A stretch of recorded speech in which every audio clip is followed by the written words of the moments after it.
সপ্তাহের প্রথম দিনেই জনসমুদ্রে পরিণত ইরানের রাজপথ। দেশজুড়ে সরকারপন্থী সমাবেশে অংশ নিতে রাস্তায় নেমে এসেছে লক্ষাধিক মানুষ।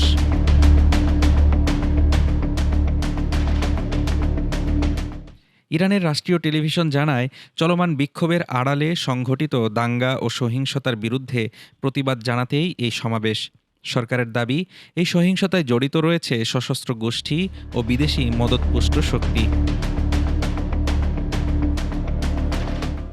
রোববার সরকার নাগরিকদের প্রতি আহ্বান জানায় দাঙ্গার নিন্দা জানাতে, রাষ্ট্রের প্রতি সমর্থন জানাতে এবং যুক্তরাষ্ট্র ও ইসরায়েলের হস্তক্ষেপ প্রত্যাখ্যান করতে। এদিকে বিক্ষোভরত বিভিন্ন শহরে এখনও থামেনি অস্থিরতা। কিছু এলাকায় শান্তিপূর্ণ আন্দোলন রূপ নিচ্ছে সহিংস দাঙ্গায়, ভাঙচুর করা হচ্ছে সরকারি স্থাপনা। তেহরানের পুলিশ প্রধান জানিয়েছেন, দাঙ্গাকারীদের বিরুদ্ধে দৃঢ় ও সিদ্ধান্তমূলক ব্যবস্থা নেওয়া হয়েছে, গ্রেপ্তার করা হয়েছে বিপুল সংখ্যক মানুষ। রোববার জাতির উদ্দেশ্যে ভাষণে ইরানের প্রেসিডেন্ট মাসুদ পেজেশকিয়ান জনগণের দাবি মেটাতে নতুন অর্থনৈতিক পরিকল্পনার ঘোষণা দেন। তবে একই সঙ্গে যুক্তরাষ্ট্রের বিরুদ্ধে অস্থিরতা সৃষ্টির অভিযোগও তোলেন তিনি।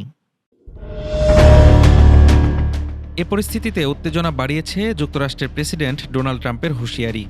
তিনি বলেন, দমনপীড়ন শুরু হলে যুক্তরাষ্ট্রও কঠোর জবাব দিবে।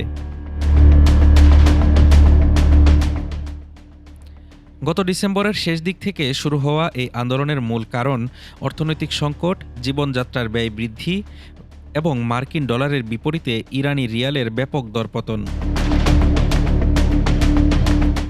ইরানের রাজপথে এখন প্রশ্ন একটাই, সংলাপ নাকি সংঘাত? কোন পথে যাবে এই সংকট? Desk report, Dhaka today.